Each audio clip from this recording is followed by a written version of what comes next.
I got a clear shot. I won't let you do it. I don't know.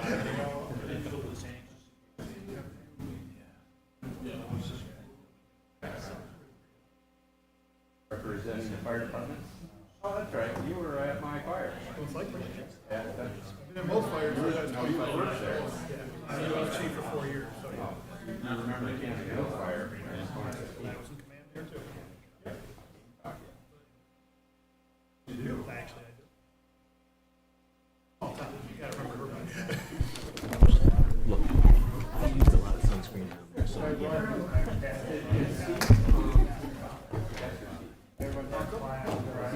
He's deputy fire chief right now. Oh, is he? Is he doing okay? He's doing much better. He's on recovery. I don't know if you're on. Surgery. Now,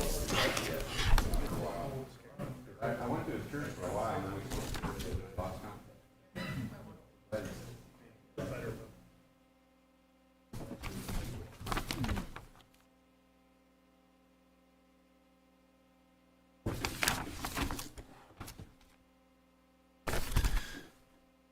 Okay, I'd like to call to order the regular meeting of Monday, September 11th, 2023. I ask that all who have not signed in, please do so. Please turn off all cell phones or other electronic devices. Please conduct any private conversation in the hallway or outside. This meeting room is equipped with loop hearing assistance. You will be able to hear conversations through the microphones on hearing aids with a T-switch. Emergency exits can be found to your right and to your left. And in addition, this meeting is also live streamed via YouTube with text commenting available. I'm going to call for a salute to the flag, but I also, upon conclusion of that, I want to ask everyone to please continue to stand for a moment of silence in memory of those who lost their lives 22 years ago today. So at this time, if you please join me in a salute to the flag. I pledge allegiance to the flag of the United States of America and to the republic for which it stands, one nation, under God, indivisible, with liberty and justice for all.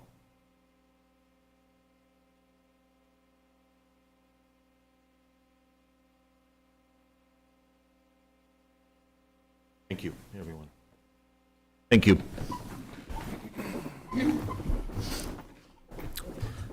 The only announcement I have at this point is to declare Councilman Mike Guinan necessarily absent this evening. And also on the agenda, I don't know if it's on the agenda reflected in the back of the room, but the 6698 Richardson Road unsafe structure has been rescheduled for September the 25th. This time, public hearings.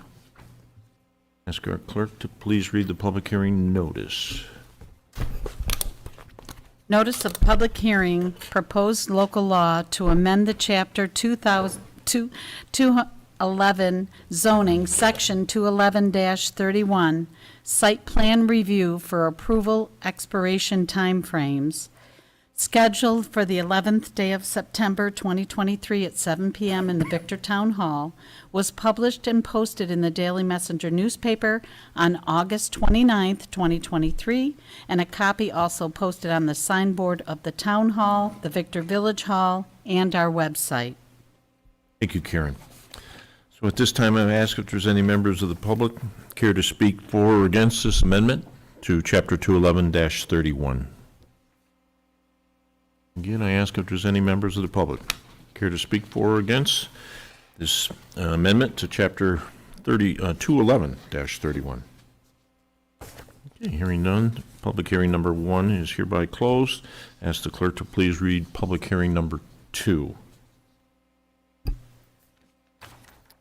Notice of public hearing for the proposed local law to adopt the volunteer firefighters ambulance workers exemption on their real property tax bill of 10% of the assessed value of the residence, scheduled for the 11th day of September 2023 at 7 p.m. in the Victor Town Hall, was published and posted in the Daily Messenger newspaper on August 29th, 2023, and a copy also posted on the signboard of the Town Hall, Victor Village Hall, and our website. Thank you, Karen. Again, we ask, we'll start with public comment. Ask if there's anyone here this evening that care to speak for or against this proposal. You know, I had to stand up. Always going to refer to you as chief. Chief That's fine. Sean McAdoo to the podium. All right, thank you. Just want to take a moment to, first of all, because today being December 11th, I have to be here representing both Fishers and Victor Fire Departments. Pete Marasco, who's working with me on this, was unavailable today because we're with Fishers right now. I'll take a moment to say thank you for entertaining this benefit. As you know, we've talked about this before, that it's been tough to get people who want to volunteer, who can also afford to work in town. So this is a way we believe will help people who are residents, who to motivate them to volunteer in their time to meet the standards that we have. I promised last time I talked to you that I was going to have some numbers for you and keep it very brief. A median house for this is based on 2003 numbers. We know times are changing quickly, but the median house in Victor is $287,000. Which means a 10% reduction for a volunteer firefighter at a median price would be about $50 off their bill.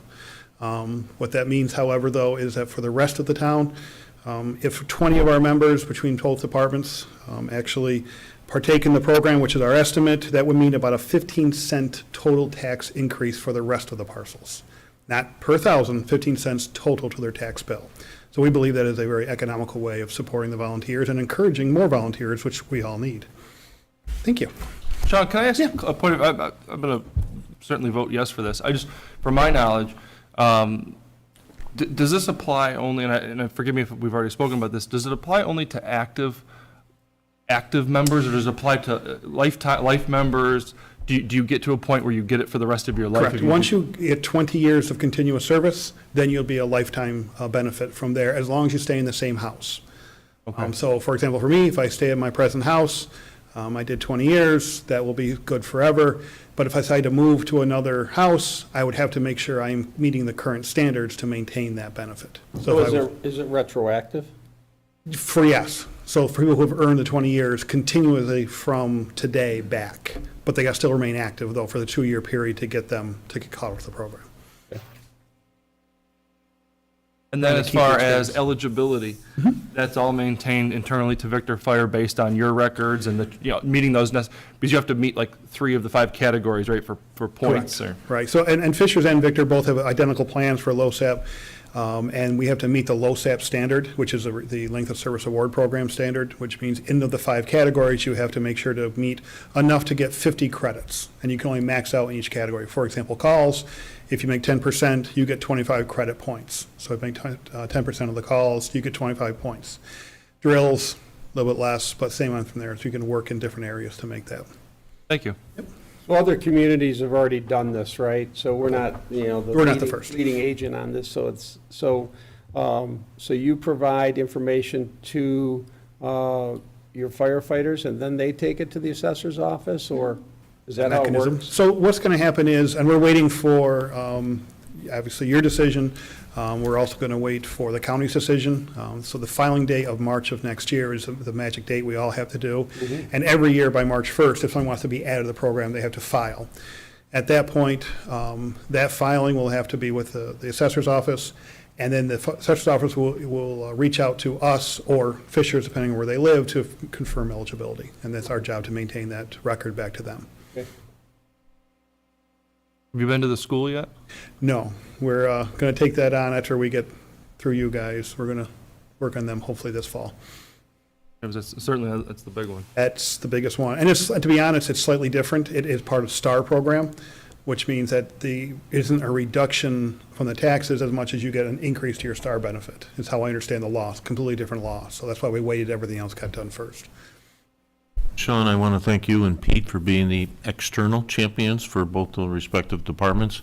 I want to thank Councilman Ed Kohovic being our internal town board member that has championed this as well. So, Thank you. there's no further comments? Yes. Sean, if you would try to send me I'll- what you were going to send today. I'll resend that tonight or tomorrow morning so you have that. Yep. Are there any other members of the public care to speak for or against? Okay. Hearing none. Motion to close the public hearing. So moved. Second. All those in favor? Aye. Thank you. Okay, approval of minutes. We're going to go back to July 10th, and we have the pay bills meeting only. We had a few abstentions, so to keep the process going, I think we're still going to have to hold this one over, because Councilman Guinan is not with us this evening, so July 20th, we'll take up in 2 weeks. Moving to the approval of the August 21st budget workshop. Looking for a motion to approve that. So moved. Second. All those in favor? Aye. I have to abstain. On the 21st, I wasn't here for that. Okay, very good, thank you. Moving to approval of meeting minutes for August 28th. This was a regular meeting. Regular meeting. And I will announce right now, I will abstain because I was not there. So moved. Second. All those in favor? Aye. Okay, well, at this time, we'll ask our clerk to please introduce manifest number 17. Manifest 17 in the amount of $379,452.30 has been reviewed by the Victor Town Board with the following accounts charged: General Townwide, General Outside Village, Parkland Trust Fund, Highway Townwide, the lighting districts of Fishers, Brookwood Meadows, High Point, Cobblestone, Coil Ridge, Rolling Meadows, Stone Lay, and Legacy at the Fairways. Thank you, Karen. Okay, up on the big screen, we'll start with American Rock Salt at $9,735.48. Next is payment to Gomez and Sullivan, and you will see there in the body of that line item that there be chargebacks to East and West Bloomfield based on their percentage, and percentage is based on assessed value of the communities.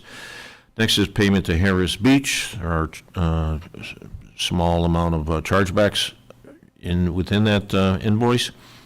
Next, Heidelberg Materials for assortment of town projects. Payment to Hometown Energies, unleaded fuel. Payment to Integrated System for September hosting. Payment to NOCO Energy for diesel fuel for the month of August. And then payment to Road Tech for parks parking lot improvements. Total of the above-mentioned expenditures is $320,965.57. Total town expenditures minus the previous mentioned expenditures is $58,486.73. Town boards, any questions on this evening's abstract of claims? Hearing none, I would entertain a motion to approve the payments hereof. So moved. Second. All those in favor? Aye. Very good. We have no privilege of the floor this evening, but we come to public comments. Why don't we start with Susie first? Susie, we have anyone on YouTube requesting? No comments. Okay. Opportunity for members of the public to address the town board. Hi, I'm Brian Cass. I live on Camden Hills Drive. And I was here and spoke at the August 28th meeting, and I'll just give you like a 1-minute condensed version because Dave let me go on for 10 minutes and that was too long. But the New York Citizens Audit is a grassroots nonpartisan organization that sprung up after the 2020 election and is interested in the New York State voter rolls and cleaning up some issues they found in the voter rolls. And just a couple of their highlights are the three basic tenets of an election are that voter rolls must be accurate. Nobody really can disagree with that. Votes counted must be from qualified electors, pretty standard. The number of votes must equal the number of voters.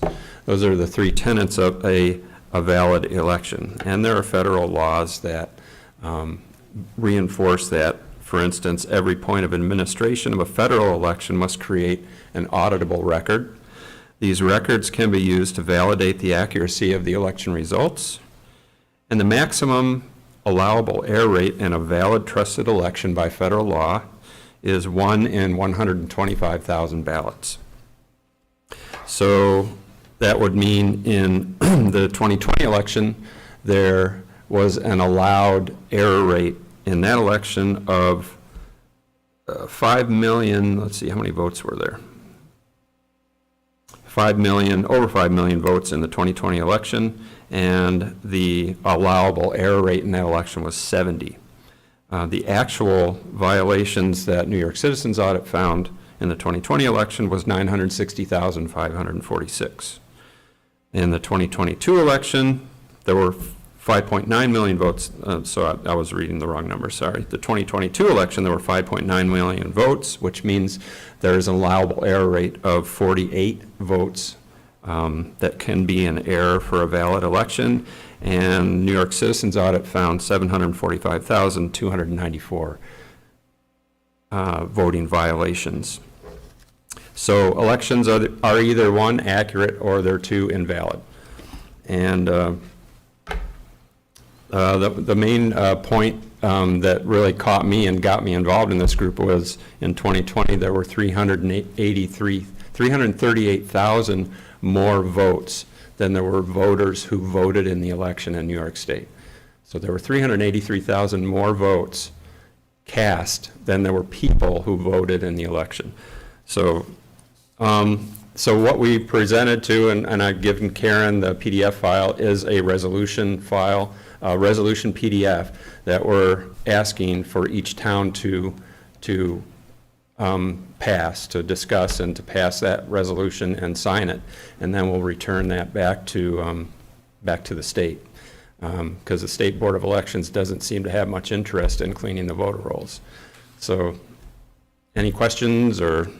So, board members, I did mention to Brian, I introduced myself on the way in and told him that I was, now I had just and finished August emails, and as I climb my way back and get into September, but I did tell Brian I would follow up with him with any questions. So I do have one question. So you're part of a New York Citizens Audit Committee group, I guess.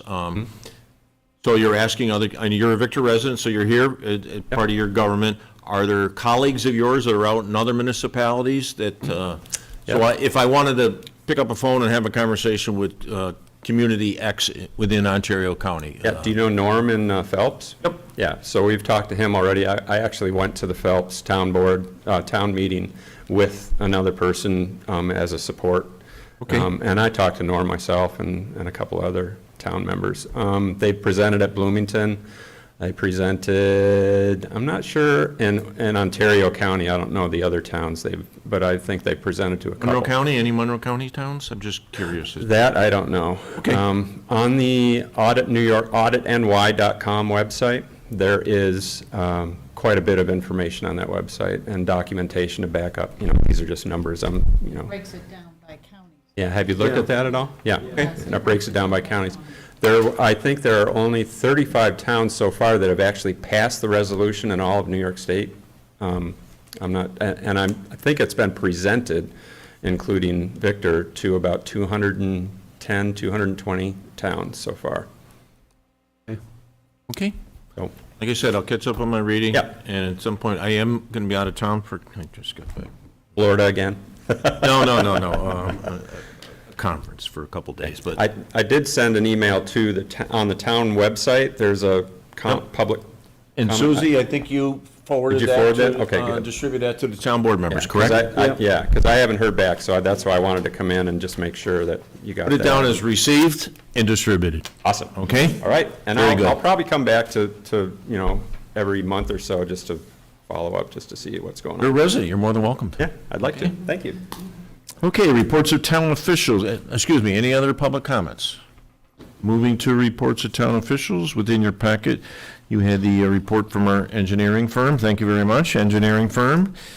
Finance, town historian, who had a very successful day here yesterday. She had about 60 individuals here, and I think it was actually to the point where they were looking for more chairs. So, well-attended event, whether, a couple things, maybe it was certainly probably first and foremost, a lot of feedback that it was a Sunday, nice Sunday afternoon, and also the fact that the topic, historic barns, seemed to be a very popular item. So kudos to her. If you do see Babette, job well done, as always. And I know on Saturday, she was across the street because I think the Presbyterian Church was celebrating anniversary as well. I can't remember how many years, but as always, she's working extremely hard. And report from our town clerk, there was a memo in there, and I know she has something else she wants to present to you as well. Yes, board members, we received a letter of intent for a 30-day waiver for a liquor license for the New York Beer Project for Sunday, for the So- Bills game that's going to be played on October 8th in England. It's a game in London. Yep. With a 9:30 a.m. start time. And beer sales, my understanding, I think cannot 10 o'clock. start until 10 a.m. So they're asking if they can start at 8 a.m. Just to make sure all the Bills fans are. Who's this for? Your project? Near Beer Beer Project. Project. Near Beer Project. Just want to know where to show up. So, Any objections? No. no objection. I'm not saying I'll be there either. Thank you, Karen. Under, real quick, supervisor's report, real quick. In your mailbox, you should have had 3 public safety reports. The Victor Fire Department, Farmington Fire Department, and the Victor Patrol as well. And I also provided you with bragging rights for the list of the top 25 short golf courses in America. Winding Creek Executive Course was ranked number 1 over there at Gypsum Mills. And Sean McAdoo, I didn't want to mention it during the public hearing because I think it's 2 different issues, but tomorrow night, the liaison for the Victor Fire District will report on there's a resolution that was passed by the Board of Supervisors at the August 24th meeting, calling on New York State to take action to enhance the incentive for volunteer ambulance and fire departments, raising those financial thresholds, 200 to 400 and 800 to 1,000 or something along those lines. But again, it's one county asking, the state to make a change. But Councilman Kohovic will report to your Board of Commissioners tomorrow night. And that's all I have. And to stay on task here, I was asked not to speak much, so I'm not going to speak much. Moving to the resolutions, board members, any comments? Okay. I just want to make just a quick comment for Parks and Rec. I know Brian and his staff have been working very diligently over at Harlan Fisher Park with the dog park. I have not been over myself yet, but I plan to go over this week. But it sounds like that project's well underway, and it's looking very good. I saw some pictures that look great, so just thanks to them. I agree, and I have to get over there myself. And also, this coming Saturday, I can't thank you enough in advance for the Climate Board Day. And I know whoever you put in charge of the weather, the forecast looks outstanding, so hopefully it'll stay that way as well. So, Thank you. Resolution number 1, authorization to purchase a SmartGov public administration permitting software. I just have one question on that before I move. I'll direct it to Rich, since you were on the committee. Obviously, that low bid didn't come close to covering our needs, No, I assumed. I don't know. So moved. Second. And along those lines, I just do want to thank, I know there was a significant amount of meetings and time invested by the members of the committee, and starting with IT, thank you, and to everyone else involved as well. So, with that said, all those in favor signify by saying aye. Aye. Those opposed, resolution number 1 is passed. Number 2, surplus computer equipment, declaration and disposition. And again, Susie, thank you very much. I know you spent a lot of time on this as well. So moved. Second. All those in favor? Aye. Number 3, after public hearing on the proposed local law to amend Chapter 211 zoning. And again, this is certainly going to really help with the process. It also puts in a, 1 year, if it expires, regardless of the signature is not issued within a year, the site plan approval expires. So I think it's a very good effort. I want to thank Kim Kinsella and Wes Petty also for the recommendation. So, So moved. Second. all those in favor? Aye. Number 4, planning board referrals and set public hearing to amend Chapter 211 zoning, and this public hearing would take place on October 23rd. So moved. Second. All those in favor? Aye. Number 5, Planning Board referrals and setting a public hearing for the local law to amend the official amended zoning map to designate the Eastview Mall site as being within a CC, Commercial Center zoning district. And again, public hearing to take place on October 23rd. So moved. Second. All those in favor? Aye. Number 6, after public hearing regarding the seeker, and again, I want to thank Wes, I know you did a lot of heavy lifting on this, and members of the Labella team on the sanitary sewer master plan. Appreciate the board bringing this up a couple weeks ago as well, and at this point, if there's no further questions or questions from the board, looking for a motion to approve this. So moved. Second. All those in favor? Aye. Number 7, after public hearing to provide the partial real property tax exemption for our volunteers. And again, thanking Sean and Peter and our internal champion, Councilman Kohovic, as well. Defer. So moved. Second. All those in favor? Aye. Resolution number 8, and please correct me if I'm wrong, but I think on the first paragraph, under the first whereas, that it should be amended to state unsafe in order to hearing to be held on, instead of September 11th, it should be September the 25th.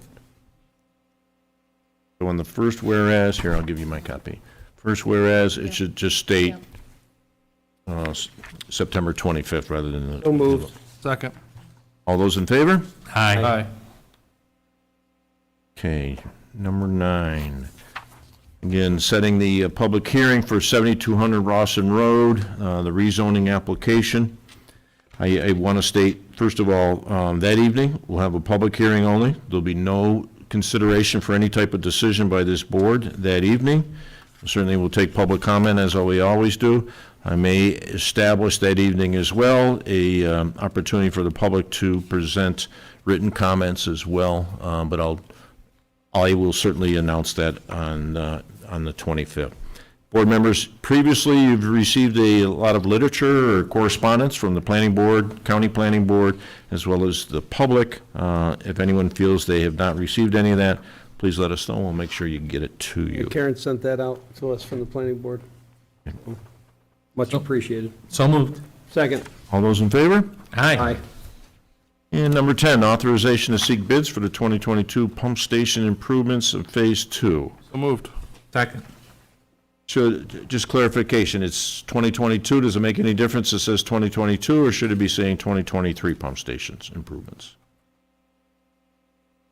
I don't think it matters. It's still the pump stations that need to be improved, right?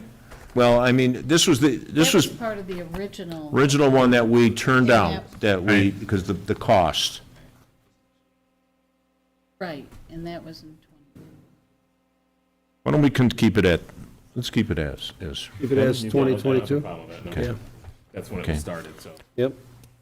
And also on the second page, under number 3, backup generators are add alternate if pricing comes in, and it's an opportunity for us to certainly provide additional backup generators at pump station that currently don't have them. So we'll see. Hopefully, fingers crossed that things work out for us this time. So moved.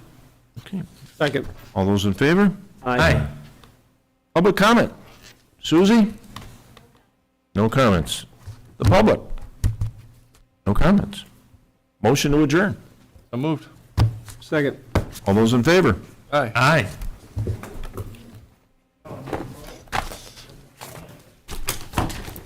You do look dapper.